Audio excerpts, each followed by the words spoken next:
이번에는 세 번째 경매를 통한 구매 방법에 대해서 말씀을 드리도록 하겠습니다. 요즘 경매를 전문적으로 하는 회사들이 많이 있고 경매 전문 유튜버들이 직접 영상을 통해 경매 절차를 실시간으로 중계 홍보를 하고 있습니다. 자동차 경매 같은 경우에는 일반 경매와 법원 경매 두 가지로 나눌 수 있습니다. 일반 경매는 현대, 롯데, AJ 카옥션 등이 대기업 경매장이 있고요. 법원 경매는 말 그대로 채권으로 인해 압류된 차량으로 채권 회수를 위해서 경매에 내놓은 차량이라고 볼 수 있습니다. 먼저 경매라는 좀 선입견을 버리시길 바랍니다.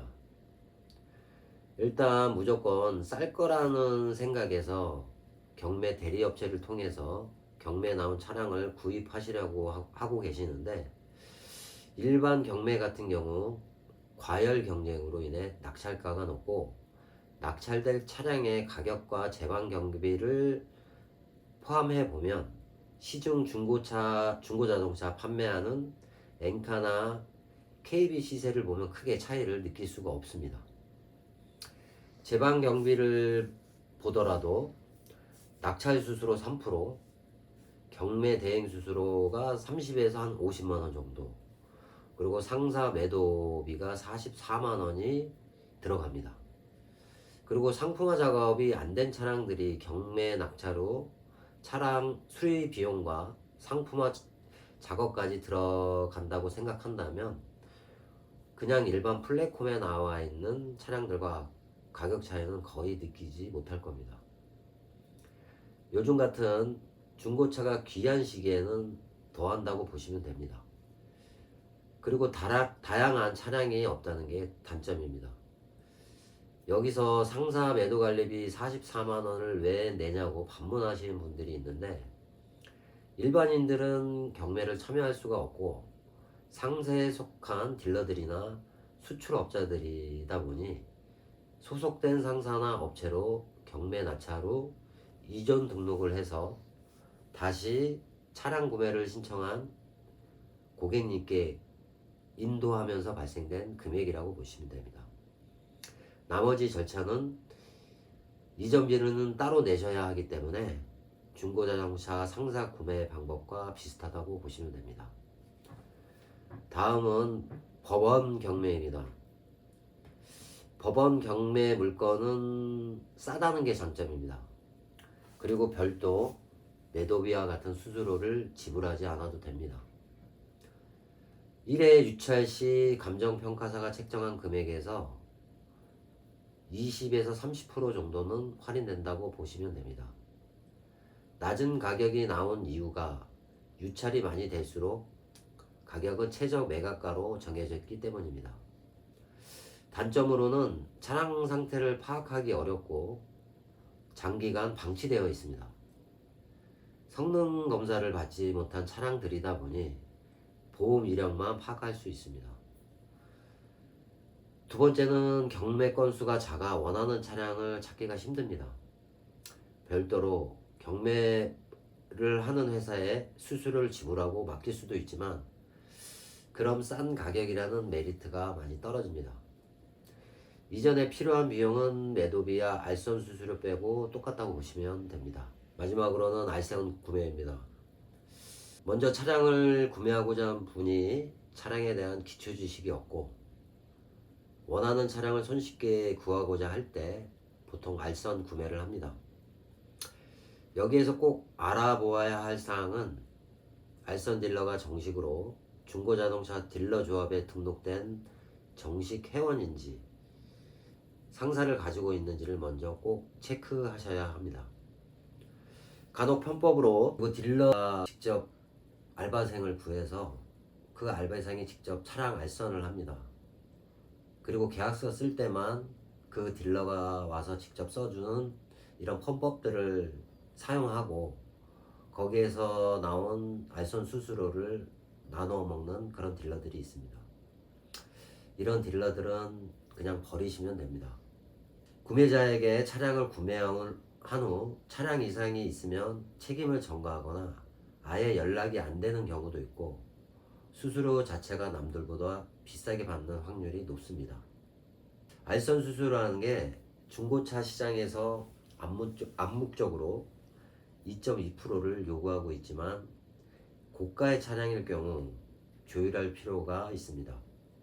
법적으로는 자동차 소유자와 자동차 구매자 간의 자동차 매매를 알선하는 데 소요되는 실제 비용이라고 이렇게 적시되어 있지만 얼마를 받아야 하는지는 나와 있지 않습니다.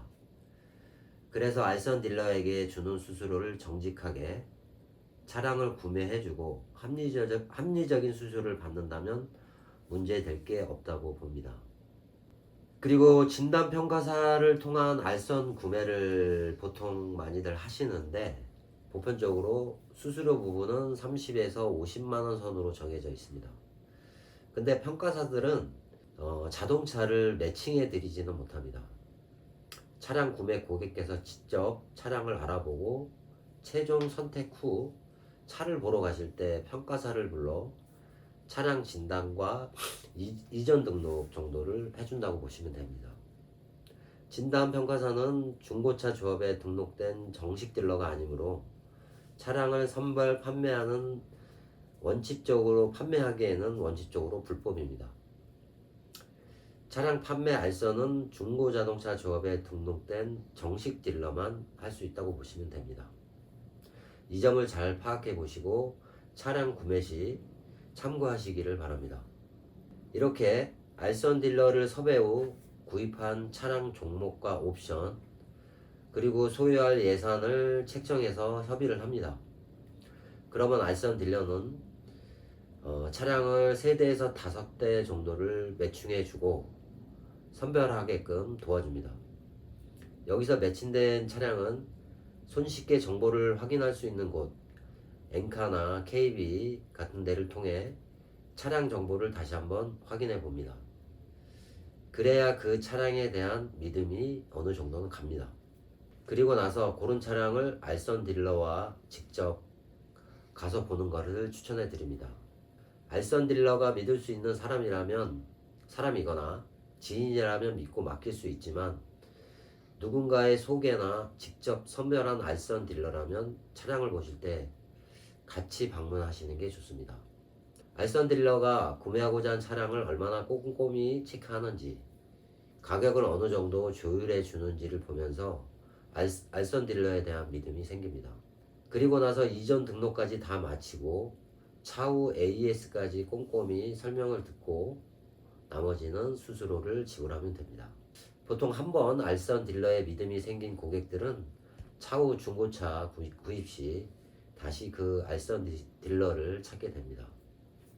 이렇게 4가지 구매 방법을 종합해 보자면 중고 자동차에 대한 인식이 현재는 많이 개선되어 있다고 하지만 아직도 편견을 가지고 보시는 분들이 많이 있습니다.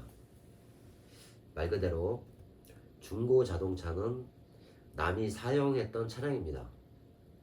그런 차량의 신차 같은 차량 상태와 저렴한 가격을 원하시는 분들이 많이 계시는데요. 그런 차량은 이 지구상에 절대 없다는 걸 아셔야 됩니다. 중고자동차를 구매하신다면 구매 후 기본적인 경정비를 꼭 받아보시기를 추천드립니다. 물론 상사에서 판매하는 차량들은 어느 정도 정정비까지 마친 상태에서 판매를 하지만 직구매나 경매 차량들은 연식이 오래되고 키로수가 많은 차량일수록 갈아줘야 할 소모품들이 있습니다. 그런 소모품들을 갈아주지 않고 그냥 타시다가 고장이 나면 보통 이래서 중고차를 안 산다고 말씀을 많이 하십니다. 그런 오해가 없이 친절히 상담해주고 꼼꼼히 챙겨주는 그런 딜러들을 만나시길 바랍니다. 영상을 올리는데 많은 부족한 부분들이 많이 있었습니다. 다음에는 더욱 알찬 내용으로 영상을 만들어 보겠습니다. 감사합니다.